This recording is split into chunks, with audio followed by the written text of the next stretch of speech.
there, wonderful people. Welcome to my channel, Malebo. Oldjohn-Tsindi is my name. I am a holistic life coach and energy healer and also an award-winning author.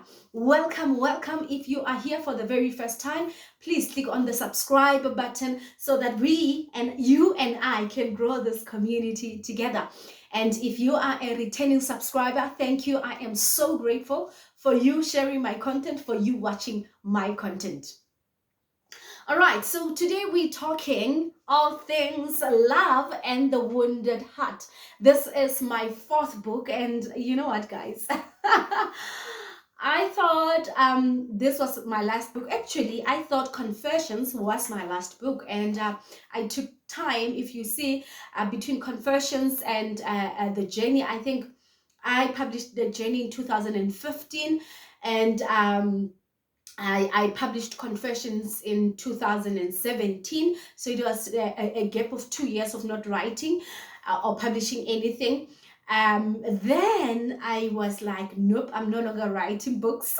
Then 2022 came. I wrote one of my very best selling books. I thought also Confession was my best selling book, but Trapped is now going to places.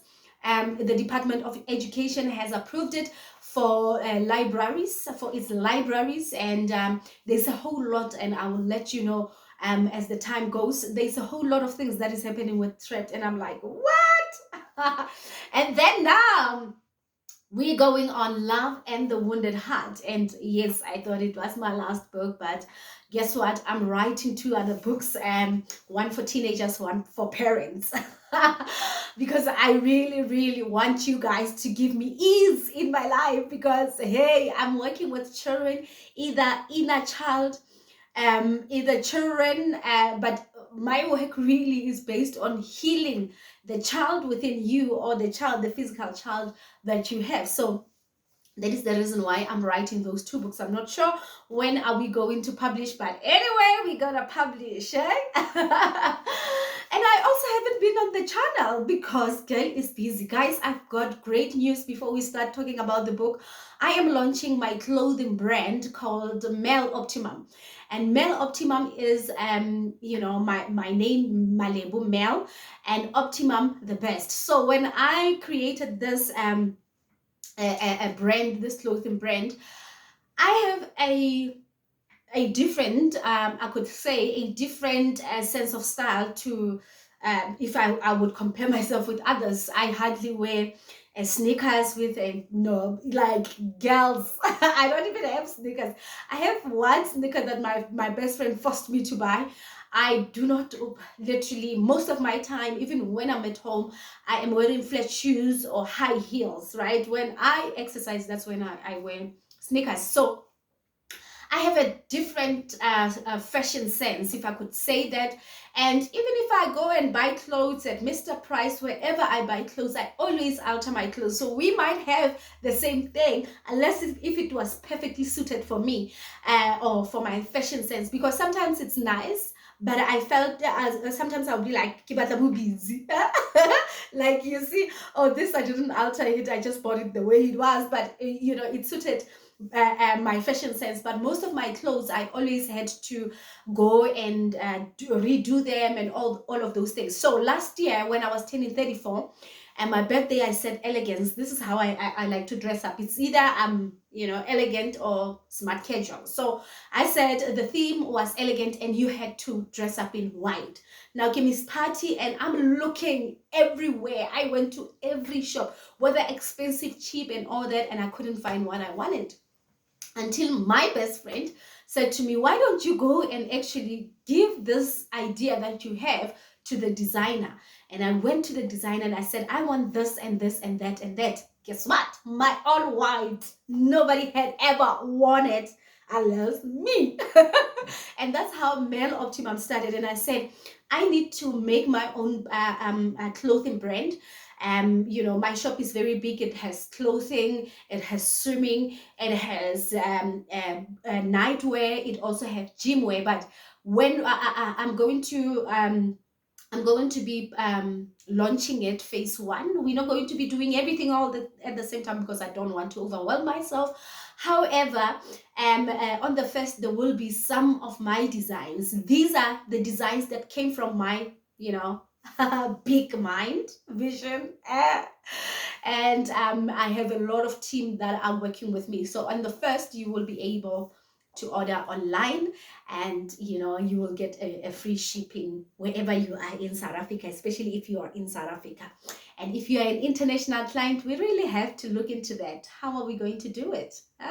Right. Anyway, it's not about Male Optimum, but I'm also glad that Male Optimum and Love and the Wounded Heart are actually getting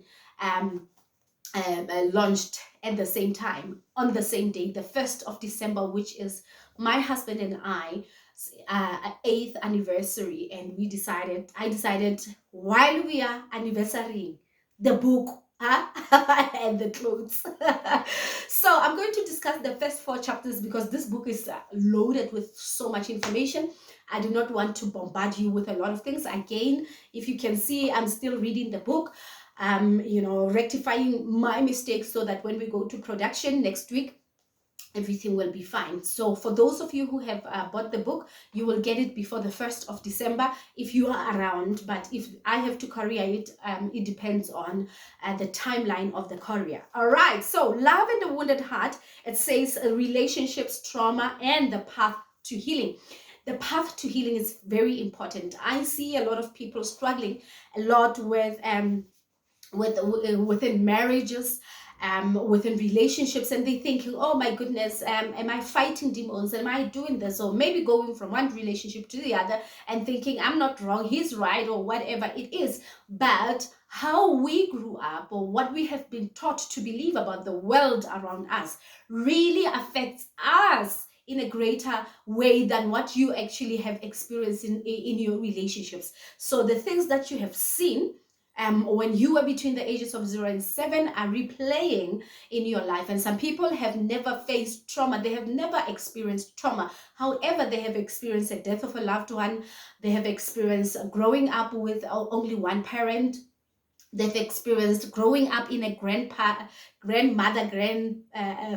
home because the parents were very busy. All of those things play a factor in how you perceive love, how you view love in your love story. All right, so initially I had chapters, the way I've written it, but I've got a team of people who are like, content alignment, girl, we're going to change all of this, we're going to put this there and there. So I still have the older book, but the first chapter on the new book that you're going to get is the same chapters that I had, but the book has to flow. So they were like, the book has to flow, and when you are putting this chapter there, it's not making sense. So the first chapter is a man in pain. Now, guys, we have to be real. We have a problem of men who are not taking responsibility, like general, not even with children, like general responsibility. We have men who are using women, sex, alcohol, limonade as a way to cope, but we have to be better people that can heal ourselves. So many of you guys don't know why men are in so much pain, what must, and all those type of things. But most of us don't really know what exactly happens in a man's life, or what exactly happens in a person's life for them to behave in a certain way.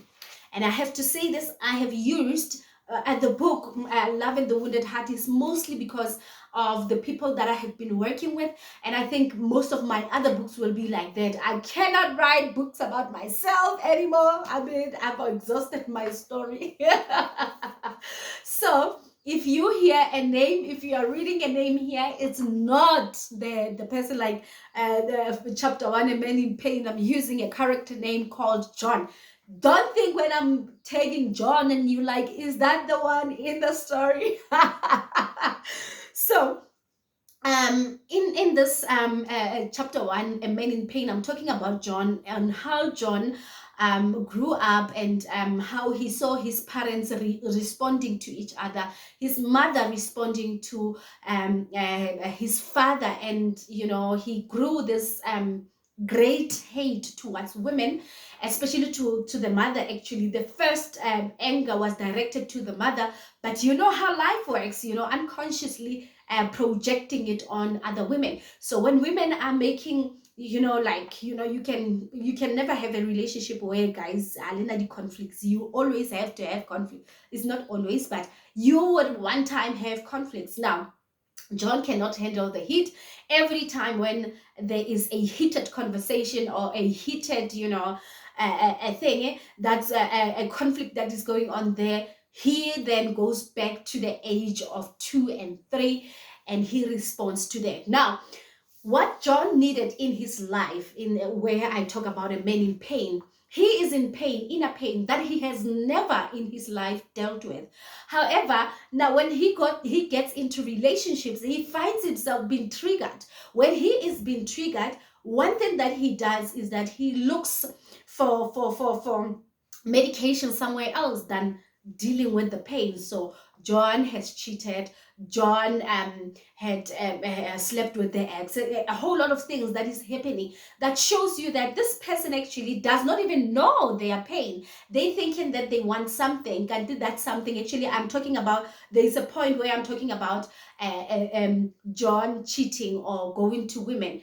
John lacked the mother's love. As you know, a boy child looks up to the mother for what? For love, or how to love a woman. Now, his mother did not love him the way he is supposed to be loved, or the way he believes he deserved to be loved.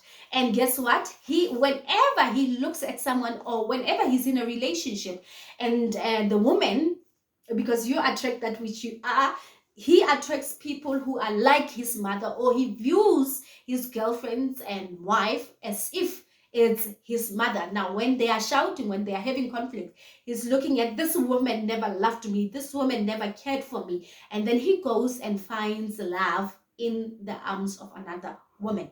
What John is looking for is not sex. What John is looking for is the warmth of the mother. So now, most of the time, we would have things like,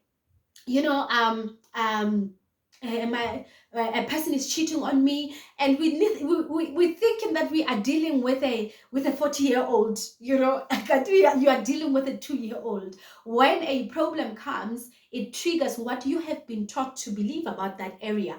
Now, if you do not have anything there, or you have pain, or you have other underlying issues there, how you're going to respond to what is happening in the present is going to be different, just like John, right? So you will read the book for yourself and you will understand what I'm talking about. But anyway, what I'm trying to portray, or the message that I'm trying to deliver in chapter 1, is that even though we have many men who are not taking responsibility, the world that has put outpouring, there is no man actually who is faithful and all that. We go back to childhood, to what has these men been taught about love. Has the mother, we are the contributing factor. And I'm not saying now we're going to do a blame game and all those things, but I'm saying that a mother, actually we say, everything, charity begins at home. So if the home was not right, John is not going to be right. You are not going to be right. Okay. So, and that is the reason why I'm writing the parents' book, so that we help children, we help ourselves as we help our children, right? And then the second one, which is chapter 2, is daddy issues. Okay, we know we know in South Africa daddy issues are a lot in men and in women, but in this instant I'm talking about daddy issues that affect women. Remember, this is not a book for men and women or whatever, so I needed to balance so that it doesn't look like I am talking to men only or I'm talking to women only. However, daddy issues can affect both men and women. Just like I said with John, was affected by her mother, or how her mother, his mother loved him. Now, with us as women, we look up to our fathers to know how to love the other gender. Sometimes they can put up, if you grow up with a father, they can put up this high expectation on men until you are going to date a John who was not loved correctly, right? But also, I'm highlighting the fact that when you are a woman and you did not have a good relationship with your father, or you did not even have a father in your life, it makes you susceptible to men, one older men who you're going to look up to, thinking, or from a perspective of, this is a person that was supposed to be my father, unconsciously so. So, ubatla papa, you're looking for a father inside of a relationship, and that is the problem many people face. Even men do that. So as a woman, I talk about Maria and Dorcas in this instant, and how their relationship had really take a toll on them because of the relationships they had with their fathers. So I need you to go and read that. And one thing that I said on this chapter, I said, if you have you did not have a relationship with your father, you found it hard for you to have a relationship with your father. Some of us, we grew up with our fathers, but we didn't have a relationship, or a relationship where you could talk about things that happens around you, right? So it's not about blaming. I want you to realize that this is what happened to me. Actually, chapter 3 is about that. This is what happened to me, and what do I do from here? Because we cannot be playing blame games. I needed to say that slowly. Blame games, because really, really, girl, we are older now, and we can parent ourselves. As adults, we can parent or reparent ourselves the way we should be. We believe that we deserved to be parented. Now, the third chapter is a chapter about what happened to you. And in this, then they're talking about my story of how I became this person, or actually not this person, the person who was wounded in relationships, attracting men in her life that really never were, or never deserved her heart. And I'm also talking about Alexa in this, who's a client of mine. And now you don't have to go out there and look for Alexa. So I'm talking about Alexa as a person who also have been in that pain. What happened to you as a child? And this is for these 3 chapters that I've already spoken about. It's just you trying to understand your husband, if you already have a husband, trying to understand your wife, or try to understand your girlfriend or your boyfriend, or try to understand that if my future husband and future boyfriend, future girlfriend, future wife behave in this way, I cannot respond in this way. I need to understand, because this is one thing that I feel like in relationships we are lacking. We go through counseling, we are praying, we are doing all these things, but we do not have an idea of the impact of the things that happened to us when we were children. All right, the last chapter is a cheating partner. Cheating partner. Okay, now that I am the one who wrote this, so I remember. A cheating partner. Most of the time, guys, we respond, oh, Malebo cheated on Maurice, oh, Mama cheated on this one.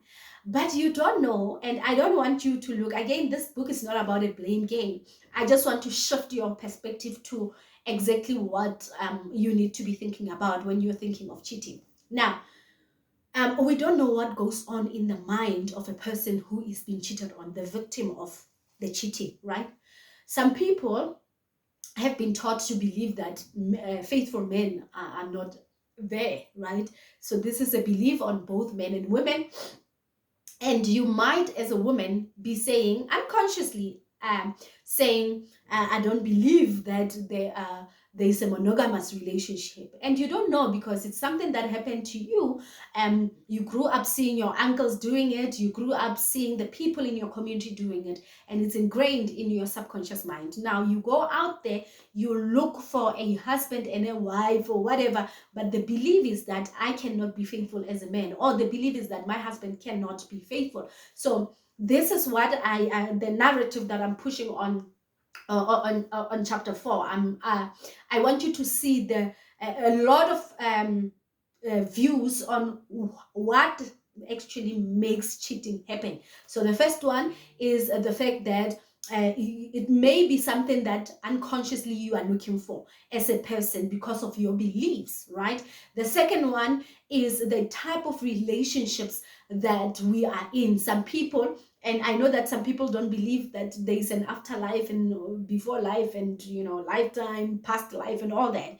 However, there's also a teaching around past lives, right? So there are people that you have met in your past life because you know, there's a belief as well that people don't die, and I believe that. I don't believe that people really die, whether you worship them, whether you do whatever, but I don't believe. The only thing that dies is the physical body, but the spirit transforms into something else, right? So when you have met people in your past life, and I'm talking about also spiritual contracts, soul contracts, that you might have had soul contract with this person to be in a karmic relationship with them. And a karmic relationship is a very painful relationship. It's where you, both of you guys, are causing pain on each other. And guess what? If you do not learn from that, or if you are not in touch with your spiritual being, you may hold on to the relationship longer than you should be, when you need to let go, because that relationship came to help you awaken, help you grow. And be mindful of this. I'm not saying that every purpose, because I even wrote on the book that I do not believe that, and this is part of my status that I also spoke about. I don't believe in failed marriages. Some of these marriages, they came into us, or we attracted them because there is something that we need to learn. So there's a purpose. Actually, there's a purpose for everything. Everything that fails, that, you know, wins, that there is always a purpose for everything. So I talk about those karmic relationships and explaining the difference between a karmic relationship, twin flames, and soul mating, right? And also I'm talking about family dynamics, that you are getting married into a family that you don't know their burdens, you don't know their blessings, and maybe part of their burdens is cheating, you know. So it's a whole lot of dynamics, and I also talk about cheating as a response to trauma. So I need you guys to go and buy this book. It's only 170 right now, but the book is actually 220 without courier, right? So there are people who already have pre-ordered the book, and it will be available to you before then. But for people who haven't pre-ordered the book, the pre-order special ends on the 25th of November. If you are not, you have never made a payment for the book, you are going to buy it as 220 excluding courier. Thank you so much. I hope to see you on my website, meloptimum.co.za, ordering your things. You know, I'm still working on the website. It's still saying coming soon. And as well, I will put up the number because I will be on holiday at the time. So some of you may need to call someone saying, hey, the website is giving me a problem. Eh? And I'm hoping that you're going to enjoy this book. Next week, I will be talking about the last 4 chapters. Thank you so much. I love you. Have a wonderful day.